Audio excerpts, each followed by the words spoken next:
As I'm recording this, we are 24 hours away from the Big 12 championship game. TCU trying to go 13-0 against K-State. Well, some final thoughts on that game, as well as some of your comments leading up to tomorrow's big matchup. That's coming up on Locked On Horned Frogs.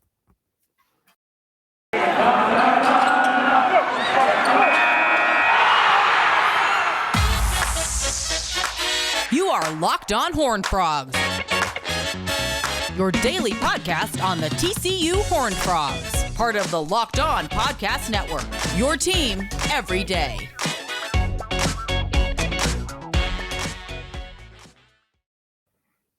Locked On Horned Frogs, we are on YouTube, also on your favorite podcast platform. I am your host, Steven Simcox. It's the Big 12 championship game tomorrow, and we previewed this week. If you want to go back and listen to myself and Josh Neighbors talking about the TCU K-State game, you can do that. That's on YouTube. That's also on the podcast platforms. Drop that on Thursday afternoon. I'm recording this on Friday afternoon, and I want to know in the comments, how do you guys feel? If you want to throw a prediction out there, I'd love to hear from you. Kansas State and TCU. I'm feeling pretty good. I am honestly a more pessimistic observer / fan than most in most situations. But I feel pretty good about TCU right now. And let me just start by saying K-State's a really good football team, and they're playing at a high level right now. Will Howard has changed that offense. We've talked about that at length. You know, what he can do in the passing game is elevated this football team. Deuce Vaughn is electric. He's great at running the football. And, TCU actually, I was looking back at the box score to that first matchup today, and I actually rewatched some of that game too because I felt like I needed to lay eyes on the football game again. But Deuce Vaughn had 12 carries for 83 yards, averaged about 6 yards a carry. One, I'm surprised they only ran him that much, but that it kind of became a track meet. And also, TCU did a really good job of just playing keep away in the second half. They had the ball for the majority of the second half of that football game. But a lot of those yards were on that one explosive touchdown run. And so they did a really nice job against him. And they've done a nice job against the run game really all season long. So I think for the TCU defense, as much as we talked about Will Howard in the pass game, that's going to be huge. It does start with, can you stop some of their base concepts in the running game? They did a nice job against Vaughn in the first game. Now, what Jeff Grimes and Baylor did that exploited TCU a little bit, and I expect Colin Klein to do some of this. I don't think he'll do it to the extent that they did, but, he used a lot of those false reads. He was doing some exotic things with the offensive line. He used a lot of motion to try to get those linebackers out of position. We'll find out what the status of Johnny Hodges is on Saturday morning. And that was effective. Iowa State tried to do that a little bit too. They couldn't do it nearly as well, obviously, as the Bears could. And, Baylor runs that wide zone scheme, and it's based a lot on misdirection. And so I don't expect Kansas State to do that. But I think they'll take a page out of playbook and try to, get positive yards in the run game, because with any quarterback, but especially with a guy like Will Howard, who has some experience but still hasn't played in a ton of games, you want to put yourself in second and third and manageable. Now, as far as the passing game goes, I mentioned this yesterday. So Bud Clark and Miller Bradford missed this football game. And at the time, I remember the TCU pass defense was struggling. And Matt Jennings has talked about this a lot. And Byron Bailey's a loyal listener, has kind of gone back and forth with Matt about the DBs. It's not, in my mind, the corners for TCU are really good. Josh Newton and Travius Hodges-Tomlinson have been fantastic all year long. I expect them to have good games on Saturday. Josh Newton really struggled in this first matchup against K-State. The safety play has been the difference this year. When they're at full strength at safety, when Clark and Bradford are out there, they're a much better pass defense. It's also helped that as the year's gone on, they are not a fantastic team rushing the passer, but they've gotten better. You've seen some flashes from Dylan Horton. Would like to see him get back, in the mix a little bit more. He's been quiet the last few weeks. Dominic Williams has been really solid all year long. And Joe Gillespie has done a good job of bringing pressure at different points in the game, adjusting on the fly. I think this is a matchup where you really have to bring the heat. You have to trust your corners in THT and Josh Newton.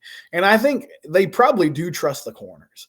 It's really more about trusting the safeties, trusting your linebackers in certain situations to pick up guys out of the backfield or to cover tight ends. Because K-State's receivers are good. Like, I think Kansas State, this is a typical K-State team, and they're disciplined, they're physical, they're more explosive in the passing game than they usually are. But people don't think of them as being athletic and explosive. But Malik Knowles and Phillip Brooks and Cade Warner, are all really good players. Deuce Vaughn is obviously a great player. They have DJ Giddings, their kind of change of pace backup running back, who's done a nice job for them lately. So they have some weapons. And if you can get pressure on Will Howard, I just feel like the game totally changes. If he's able to sit back and, find his guys and march down the field, then it could be a long day for TCU. So I'm curious to see what Coach Gillespie does, how many people he's bringing, if he has more aggressive style than he typically does early in the football game to try to throw this K-State offense out of sync, get them off kilter, get them off schedule, and hopefully capitalize on that confusion and that pressure that you could put on the quarterback. Now, offensively for TCU, Kendre Miller had a huge game last time out, and really they ran the ball super effectively, and they ran the ball a lot in the first half. 29 carries, 153 yards, 2 touchdowns for Kendre, 43 yards for Amari DeMercado, 215 yards rushing overall.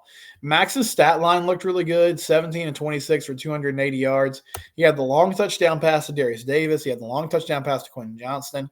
And really, other than that, I thought it was a game where the offense in the passing game was not super efficient. I expect that to change on Saturday. I think this will be really one of the big differences in the game is can they find a way? We heard this week Quentin Johnston is, feeling as well as he has in about a month. He's been dealing with that ankle injury. And I told this to Josh Neighbors yesterday. I was like, it's order every game has kind of been how long can he go before he gets tripped up and, has to take a break or has to go to the sidelines. Hopefully that rest that he got against Iowa State will be huge, and he can come out and be guns blazing. He had 79 yards receiving in the first matchup, and most of that was on a 55-yard touchdown catch between him and Max. So Quentin Johnston at full strength, Darius Davis at full strength, Tay Barber back in the lineup. These receivers, K-State's missing 2 of their best safeties with Savage and Mason out for the season. Can the O-line protect? Because I imagine they're going to try to manufacture pressure on Max Duggan like everyone has since that Texas Tech game. And if they can, I do feel like these receivers can win their matchups and they can have a big day. This team has passed every test this year. I like where they are mentally right now. I think they got through a grind of 3 or 4 games against Tech and Baylor and Texas. And then they had that, fantastic performance against Iowa State. Hopefully they are as focused as they have been all season long. I like the Frogs to win. Let me know what you think in the comments if you feel like TCU can pull out a victory and be 13-0 and be Big 12 champions on Saturday. Coming up, I want to read some of your comments, get some of your feedback from the last couple of shows. Before we do that, though, I did want to say LinkedIn Jobs. We're sponsored by LinkedIn. They're one of our great sponsors. Go to linkedin.com/lockedoncollege, and you can post your job for free. If you are a small business, if you're in the business of acquiring talent, hiring people is the most important aspect of what you do. You have to have good, reliable folks that you can trust, that are talented, that can do their job. Sonny Dykes always says it, do your job, and can do it in a positive way. So LinkedIn is the best way to go about finding those people because, one is just brand name recognition, right? Everybody knows what LinkedIn is, what they're about. People go there to try to find jobs. It's the best place to go to find a job. So it's the best place for you to post your job. LinkedIn.com/lockedoncollege. You can post that job for free. Again, that's LinkedIn.com/lockedoncollege. All right, so the last couple days, we've been throwing out thoughts about the Big 12 championship game. And so I mentioned this on, I guess it was Wednesday or Thursday. I said, hey, do you think TCU is already a lock for the college football playoff? Obviously, everybody wants to win tomorrow's game and be Big 12 champions, be 13-0. But could the Horned Frogs survive a loss on Saturday and still get in? Byron Bailey said, actually, this is about Max Duggan. He said he's here to comment on Max. He was not in the Max camp this offseason, and he would like to apologize about that. He also made him consider some things about Max's first 3 years. Offensive line wasn't good. Running back room was not strong. And the QB and coaching was not there. And then he mentioned Kenny Hill had a great year in 2017, and that was the year Sonny Dykes was there. Max has one of the strongest arms and throws one of the most beautiful balls in college football. He's just never been taught how to play QB at the collegiate level. He hopes NFL scouts give him the grace and trust his development. He has some great gifts. He compared him to Trevor Lawrence, just didn't have the same support. Proud and happy for him. Thank you, Byron. Yeah, it's a good point about Sonny Dykes being on the staff in 2017. And, Sonny Cumbie was the OC that year. He got a lot of praise for what he did with Kenny Hill, who had sort of a similar career, I guess, to Max, in that you saw the talent, you saw the flashes. It just hadn't really fully come together, and it did that senior season. They were really good. They made it to the Big 12 title game. Unfortunately, went up against a really good Oklahoma team with Baker Mayfield and Mark Andrews and company and lost that game. But Sonny was on that staff, and he's done a fantastic job again this year, along with Garrett Riley and the offensive coaching staff, getting Max to play at a high level. Zoom Play says TCU is safe, and he says they're going to win the national championship game. Love the faith, brother. Jesus said 13-0, Big 12 champs, national champs. They needed 3 more games to finish off what they started, and we all need to have faith. Kay Wood said if you have to play the game, might as well win it, guarantee the playoff spot, and get lots of rest. No one wants to play a healthy TCU in the playoff. And yeah, I mean, this team's going to get some time off if they can win this weekend. We'll get time off regardless. But if they win and they get in this weekend, they're going to get some time off before a playoff game. We'll have a lot of time to prepare, have a lot of time to physically get right, and that'll be a big factor for everybody involved.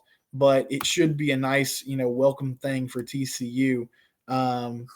But we'll kind of see how that plays out. Jack Daddy Slim said, yeah, it's a catch-22, but in 2014, it was a different committee. Yeah, it was a different committee in 2014. And I don't think what happened there really has a lot of bearing. And the point I was making was back in 2014, they didn't have the conference title game. That was what effectively kept them out. Now they do have a conference title game, and that could be what effectively keeps them out if they lose to Kansas State. But we're keeping the faith. We'll see what happens. And then Randy Holder, who I'm assuming is a Michigan fan, says he hopes TCU wins because Michigan will roll them, but you have to be delusional. I think TCU would be in this position if they were in the Big Ten East or the SEC.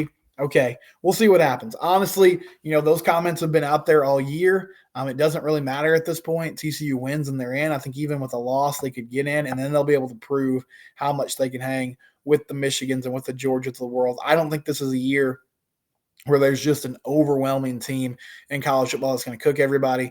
TCU is not a group of 5 team. They're a really talented football team that has put together a special season. Yeah, they've had some breaks along the way, but if you go undefeated, everybody will, get those breaks. And, I mean, nobody's gone undefeated in Big 12 play since 2009. So if it was such an easy conference, it's weird that nobody has jumped up and done this in between, that decade plus. I think this TCU team is well equipped to go in and compete and win a playoff game. But thanks for chiming in on the show, and thanks for tuning in. I appreciate that. And then I had a show with Josh Neighbors yesterday, and we got some predictions in here. Jack Daddy Slim says Hypnoto predicts Frogs by 90. Zoom Play thinks the Frogs win 45-21. Cole says Frogs by 90. Jesus says 42-21. TCU wins. And then Bob Wallace says if you beat them once, you'll beat them again. Don't think so.